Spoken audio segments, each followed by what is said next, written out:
ሰላም ጤና ይስጥልን ውድ የዋልያ ሚዲያ ቤተሰቦች የዕለተ ቅዳሜ አመሻሽ መረጃዎች እናልፋለን። በመጀመሪያም የመንግስቱ ወታደሮች በአንድ የህዝብ ማመላለሻ ተሽከርካሪ ላይ በከፈቱት የተኩስ እርምታ ዶክተር ገብረ ሚካኤል የተባለ አንድ የሕክምና ባለሙያ ጨምሮ 10 የሚደርሱ ንጹሃን ወገኖችም ተገደሉ። ጥቃቱ የተፈጸመው ሚያዝያ 16 2017 ዓ.ም ሲሆንም ህይወታቸው ካለፈው ንጹሃኖች በተጨማሪ ከባድ ጉዳት ደርሶባቸው በሞትና በህይወት መካከል የሚገኙ ሰዎች ስለመኖራቸው ተነግሯል።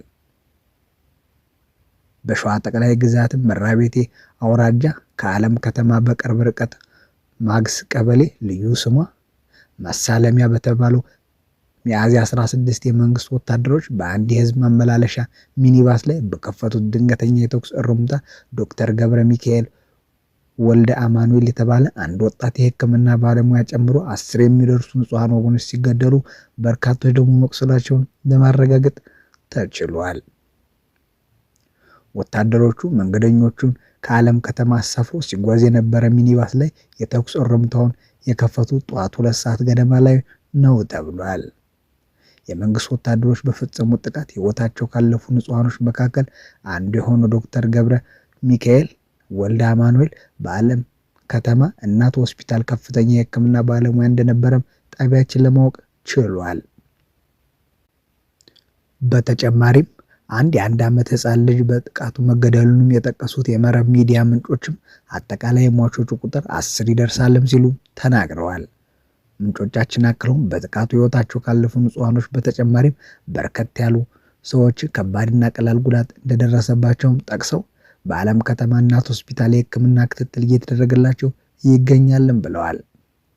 አንድ የ2 ዓመት ህፃንና ሌሎች 3 ሰዎችም የደረሰባቸው ጉዳት ከባድ በመሆኑ ከእናት ሆስፒታል ሪፈር ተጽፎላቸው ወደ ደብረ ብርሃን አጠቃላይ ስፔሻላይዝድ ሆስፒታል መወሰዳቸውም ታውቋል።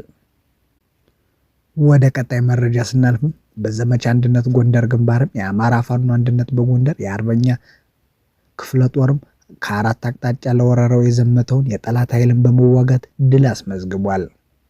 በማዕከላዊ ጎንደር ታች አርማጭሆ ማዕከላዊ አርማጭሆ ወረዳ ማለትም ከደለሳ ወደ ደረቅ አምቦ ከዶጋው ከማስሮ ድንብና ከጋብላ አባይ ወራሪው ተቀናቅኖ የነበረ ቢሆንም የአፋጎ አርበኞች ክፍለ ጦር 5 ብርጌዶችን በማስተሳሰር የመጣውን ወራሪ ሻለቃ አዛዥ ማረጉን የተባለውን ጨምሮ ከ50 በላይም ተደምስሰዋል። ቁጥሩ በውል ያልታወቀ ቁስለኛም ሆኗል። 20 እጅ ሰጥቶ የተማረከ ሲሆንም 32 ነፍስ ወከፍ የጦር መሳሪያም ተማርኳል። 1 ሳጥን የድሽቃ ጥይት፣ 2 ሳጥን የክላሽ ተተኳሽ ጥይቶች ከጠላት የተማረከ ሲሆንም የአማራ ፋኖ አንድነት በጎንደርም ግንባሩን በበላይነት በማሸነፉ ቀጠናውን ከጠላት ነፃ ማድረግም ችሏል። የጎንደር የበጋሻው ክፍለ ጦርም የታየው ብርጌድ በወገራ ወረዳ አካባቢን በጎንደር ከተማ ደባርቅ ሲንቀሳቀስ የነበረውን የብርሃኑ ጁላ ወራሪ ላይም በደፈጣ በወሰደው የማጥቃት እርምጃም 3 ሙትና 5 ቁስለኛም ሆኗል። የአማራ ፋኖ አንድነትም በጎንደር ጎንደሬው በጋሻው ክፍለ ጦርም ናሁሰናይ አንዳርጌ ብርጌድም ሌሊቱን ወደ ዳባት ከተማ ዘልቆ በመግባቱ የአገዛዙ አሽከር ከሆኑ አድማ ብተናና የሚኒሻ አባላት ላይ በወሰደው የተጠና ጥቃትም የሚኒሻ አመራሮች ሹመት ታደሰና ጉለቴን ጨምሮ 4 አድማ ብተናና 6 ሚኒሾች ላይመለሱ ወደ ላይኛውም ሲሸኙ ከ8 በላይ አባላት ከፍተኛ ቆስለዋል።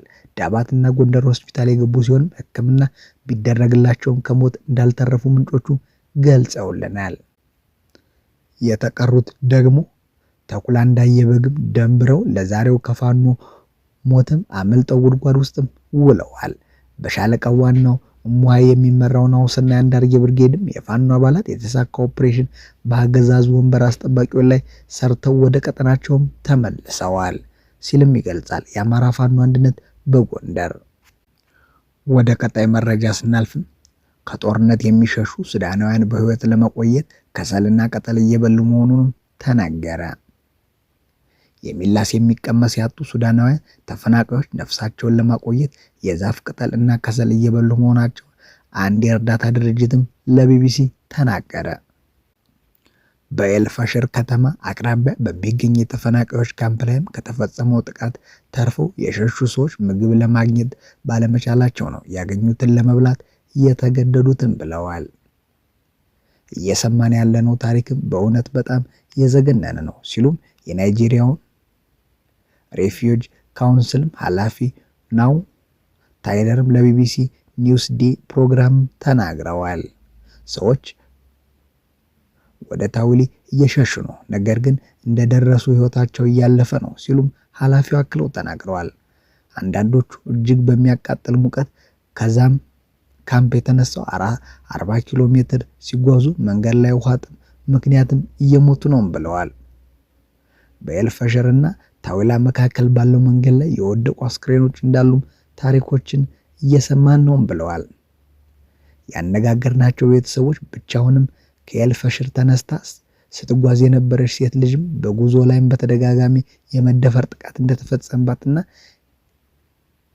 ታዊላ ስትደርስም ከደረሰባት ጉዳት የተነሳ መሞቷንም ነግረውናል ሲሉም ይናገራሉ። ኤልፋሽር በሱዳን ምዕራብ ግዛትም ዳርፉር ውስጥ በሱዳን ሰራዊትና አጋሮቹ ቁጥጥር ስር ያለች የመጨረሻዋ ከተማ ናት። በዚህም ወር መጀመሪያ ላይ የፈጥኖ ደራሽ ኃይሉ በዘምዘም የተፈናቃዮች ካምፕ ላይ በፈጸመው ጥቃት 10 ሺዎች የሚቆጠሩ ሰዎች ጊዜያዊ መጠለያውንም ለቀው ሸሽተዋል። አብዛኛው የዘምዘም ነዋሪዎች ከዚህ በፊት የነበሩትን የዳርፉር ግጭቶችን በመሸሽም ለ10 ዓመታት ያህልም በካምፕ ቆይተዋል። በ10 ሺዎች የሚቆጠሩ ሰዎች በገደለውና 13 ሚሊዮን ህዝብ ከሚኖራቸው ባፈናቀለው ለ2 ዓመት በተካሄደው ጦርነት ፈጥኖ ደራሽ ኃይሉ ከሱዳን ጦር ሰራዊት ጋርም እየተዋጋ ይገኛል። የእርዳታ ድርጅቶች በሱዳን እየተካሄደ ያለው ጦርነት በአሁኑ ወቅትም በዓለም አስከፊ የሰብአዊ ቀውስ እያስከተለ ነው ብለዋል። የተባበሩት መንግስታት ድርጅት በሱዳን ረሃብ ለተከሰተባቸው አካባቢዎች የምግብ እርዳታ የሚውል የገንዘብ ችግርም ስለገጠመው አቅርቦቱንም ለመቀነስ መንገደዱንም ገልጿል። በጦርነቱ ውስጥ ፈጥኖ ደራሽ ኃይል በዳርፉር የሚኖረው አረብ ያልሆኑ ነዋሪዎችን ኢላማ አድርጎ ጥቃት ይፈጽማል በሚል ይከሰሳል። የዩናይትድ ኪንግደም የውጭ ጉዳይ ሚኒስትር በዚህ ሳምንት ጥቃቱን ማስመልክተው እንደተናገሩ ድርጊቱ የዘር ማጽዳትና ሰብአዊነት ላይ ከሚፈጸም ወንጀል ጋርም የሚስተካከል መሆኑንም አመላካሽ ነው ብለዋል። ሚኒስትሩ ሁለቱም ተፋላሚ ወገኖች ሰብአዊ እርዳታ ሰራተኞች በፍጥነት አስፈላጊውን ድጋፍ እንዲያደርጉ የደህንነት ዋስትና እንዲሰጡም ጠይቀዋል። በያሌ የህብረተሰብ ጤና ትምህርት ቤትም የሰብአዊ እርዳታ ምርመራ ማዕከል ኃላፊ የሆኑትም ናትናኤል ራይሞንድ እንደተናገሩትም የዘምዘም ካምፕ ሙሉ በሙሉም ተቃጥሏል ብለዋል። ጨምሮም ቤቶችና የእርዳታ አቅርቦት መገልገያዎች የሆኑ ተብለውም በስልታዊ ሁኔታ በእሳት እንዲወድሙ ተደርገዋል። ከዘምዘም ካምፕ ጥቃትም ለማምለጥ የቻሉ ሰዎች በመንገዱ ላይ ሳሉ በረሃብ እየሞቱ ነው ብለዋል። ካምፑ በፈጥኖ ደራሽ ኃይል ጥቃት ከተፈጸመበት በኋላ ሙሉ በሙሉ መውደሙንም የሰሜን ዳርፉር ጤና ሚኒስትር ኢብራሂም ኮተሬ ባለፈው ሳምንት ለቢቢሲ መግለጻቸውም ይታወሳል። ባለፈው ሳምንት ከዘምዘም እየሸሹ የነበሩ ሰዎች ቤታቸው መቃጠሉና ተኩስ እንደተከፈተባቸው ለቢቢሲ ተናግረው ነበር። ፈጥኖ ደራሽ ኃይሉ በካምፑ ላይ ጥቃት መፈጸሙን ነገር ግን ጭፍጨፋ ፈጽሟል መባሉንም አስተባብሏል። ወደ ቀጣይ መረጃ ስናልፍም ሩሲያ የኔቶን ድንበርም አራወጠችው። የሩሲያ ጦር አውሮፕላን ወደ ኔቶ አባል ሀገር ጥሶ ሊገባ ሲልም የኔቶ ተዋጊ ጀቶች ተረባርበው ማስመለሳቸውንም ተዘግቧል። ሩሲያ የላከችው የጦር አውሮፕላን ተራ የጦር አውሮፕላን ሳይሆንም ለኒውክሌር ጥቃት ጠቃሚ መረጃዎችን የሚሰበስብ ኢሉዥን የተባለ IL-20 መሆኑንም ታውቋል። ከሰሞኑ ኔቶ በር ደጋግሞ እያንኳኳ ያለው የሩሲያ አየር ኃይልም የአንድ ሳምንት ውስጥ ብቻ ለሶስተኛ ጊዜ የኔቶ አየር ክልል ጥሶ ለመግባት መሞከሩንም የኔቶ አባል ሀገሯም ስዊድን ጦር አሳውቋል። በኔቶ ትዕዛዝ ስር የነበሩ 2 የስዊድን ተዋጊ ጀቶችም ትላንት ሐሙስ ምሽቱን በባልቲክ ባህር ላይም ወደ ፖላንድ አየር ክልል ሰብሮ ለመግባት የተቃረበ የነበረ የሩሲያ አደገኛ የስለላ አውሮፕላን ማስመለሳቸውንም የስዊድን ጦር ኃይሎችም አስታውቀዋል። ስላዳመጣችሁ እናመሰግናለን። ቸር እደሩልን።